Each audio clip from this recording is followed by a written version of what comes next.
The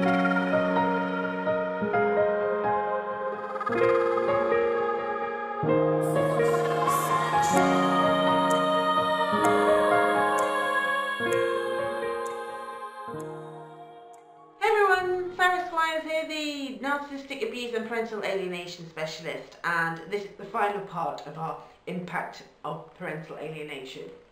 And today we are going to look at society. What is the impact of parental alienation on society?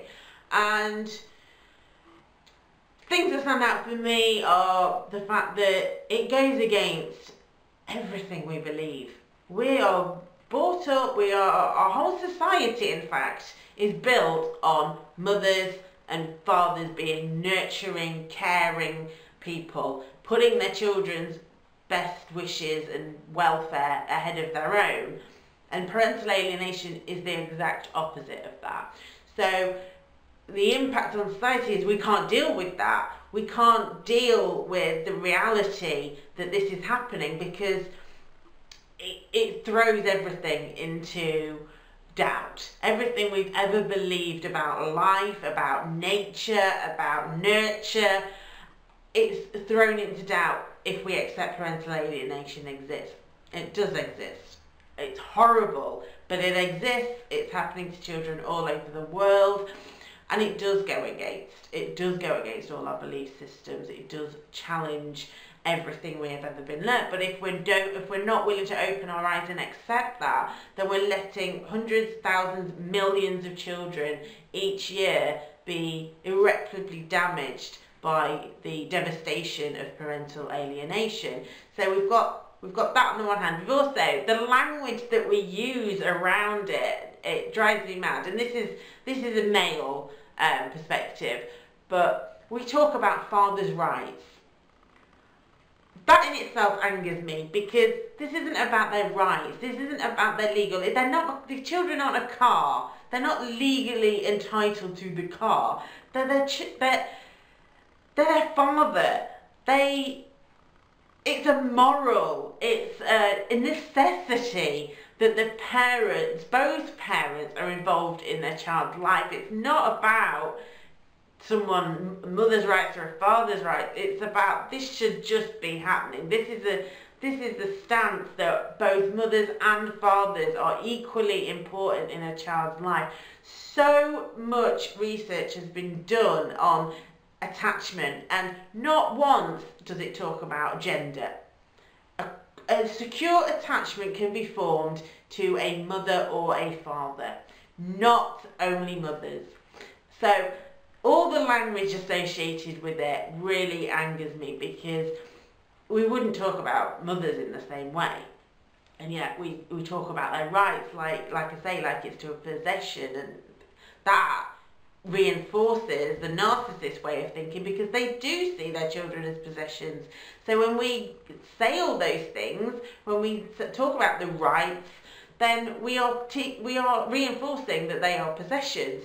So we need to break that as well. We need to look at the language that we use.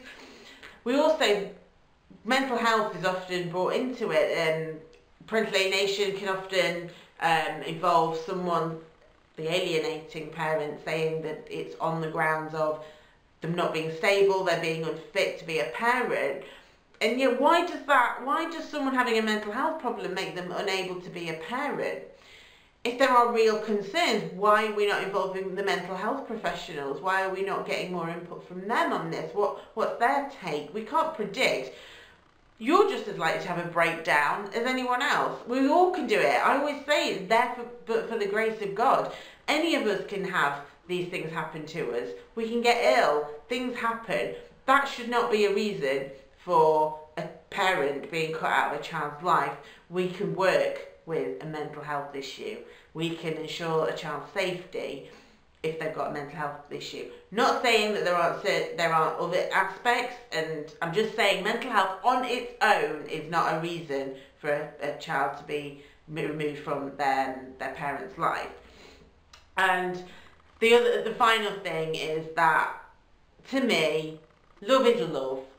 It doesn't matter who it comes from, and we live in a seemingly equal society where gay marriage is now being accepted, and yet we still live in a society where a mother's love trumps a father's love. We think that women are more important in their children's life than men are, and that's not true. It's just not true. You can look at the research, you can do your own research on that, but it isn't.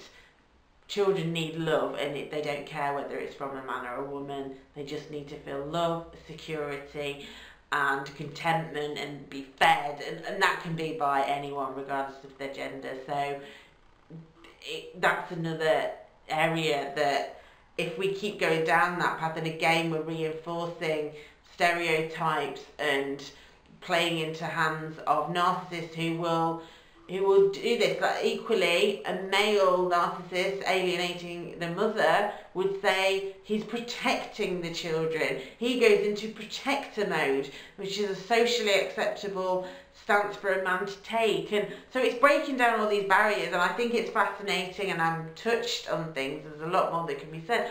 Again, I would love to know, what are your thoughts?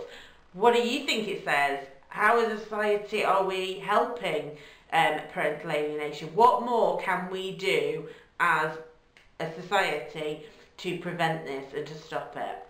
Email me and comment below. Email me at inquiries@thenurturingcoach.co.uk, and please do comment below. Let me know, what are your thoughts? I'd love to hear from you. Take care. Bye bye.